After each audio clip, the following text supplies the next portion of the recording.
नौकरी में बार बार परिवर्तन हो रहा है। नौकरी के कारण बार बार ट्रिप करनी पड़ रही है। यहाँ वहाँ घूमना पड़ रहा है। यहाँ वहाँ घूमने की वजह से खर्चे बहुत बढ़ गए हैं।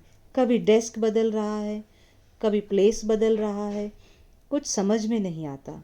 वर्कलोड बढ़ गया है। वर्कलोड बढ़ जाने के कारण हेल्थ भी सही नहीं रहती। हेल्थ सही नहीं रहती तो बार बार अस्पताल जाना पड़ रहा है। अस्पताल जाना पड़ता है, दवाइयाँ लेनी पड़ रही है, खर्चे बढ़ गए हैं। तंग आ गया मैं, कुछ समझ में नहीं आता।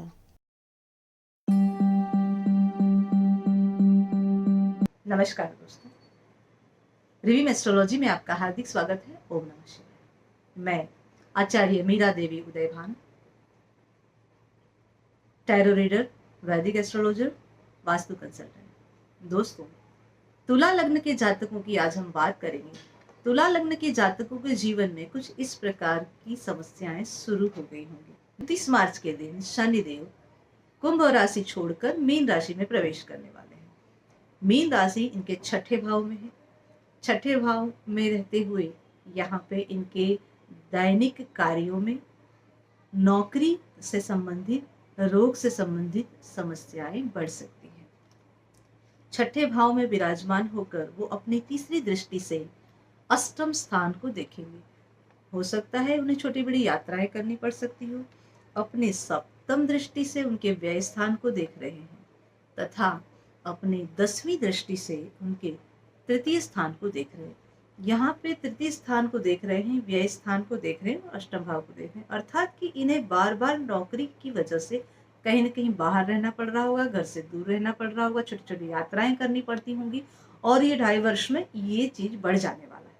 इसके कारण इनके स्वास्थ्य में भी कुछ न कुछ खराबी आ जाती होगी। इनके ये क्षेत्र 2.5 वर्ष में प्रभावित रहेंगे।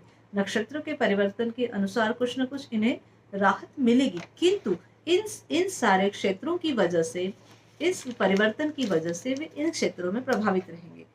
29 मार्च के अब हम बात करेंगे वृश्चिक लग्न के जातकों की। वृश्चिक लग्न कुछ इस प्रकार की बातें करते हुए आपको सुनाई दे सकते हैं। 29 मार्च के बाद वृश्चिक लग्न या वृश्चिक राशि का जातक जब आपको मिलेगा तो वो कहेगा, अरे बच्चे पढ़ते नहीं है, कितनी मेहनत की लेकिन मुझे कोई रिजल्ट नहीं मिल रहा, कितना सोचा था, कितनी इच्छा थी लेकिन मेरी कोई इच्छा ही नहीं पूरी हो रही, परिवार वाला कोई मुझसे समझता नहीं है, पति पत्नी बोलेंगे मेरी पत्नी मुझे समझती नहीं है, मेरा पति मुझसे समझता नहीं है, पति पत्नी के झगड़े हो रहे हैं, हम लोगों के बहुत झगड़े हो रहे हैं, हम क्या करें, कैसे करें।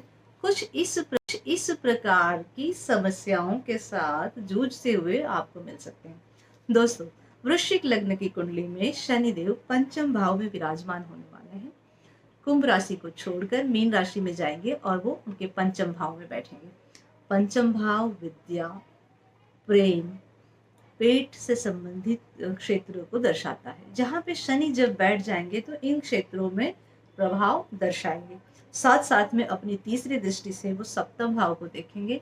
तो सप्तम भाव वैवाहिक जीवन का है और साझेदारी का भी है, तो इस प्रकार की समस्याएं इन्हें देखने को मिल सकती है। साथ साथ में अपनी 7वीं दृष्टि से इनके लाभ स्थान को और इच्छा शक्ति के स्थान को देखेंगे। जब लाभ स्थान को शनि देख रहे हैं तो जो लाभ प्राप्त करने के बारे में आपने सोचा था तो हो सकता है कि उसमें ना मिले या कुछ कम मिले, ऐसा हो सकता है। साथ साथ वो अपनी 10वीं दृष्टि से आपके कुटुंब स्थान को, आपके धन स्थान को देख रहे हैं। दोस्तों, आपने जो कुछ भी आयोजन बना रखे थे, आर्थिक जो कुछ भी आयोजन आपने बना रखे थे उसमें आपको समझौता करना पड़ेगा।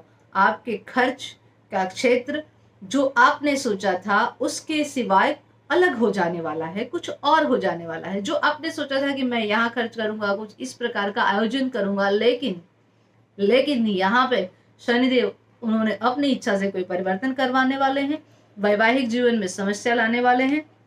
साथ साथ में परिवार में भी कोई ना कोई छोटी मोटी खटपट या परेशानी लाने वाले हैं। दोस्तों, तो सोच समझकर खर्च करें, सोच समझकर अपनी इच्छाओं को सीमित करें। वृश्चिक लग्न वाले जातकों, ये सोच समझकर साथ साथ में अपने खान पान का ध्यान रखें ताकि पेट से संबंधित समस्याओं का सामना आपको न करना पड़े। तुला लग्न और वृश्चिक लग्न के जातक शनिदेव की उपासना कर सकते हैं।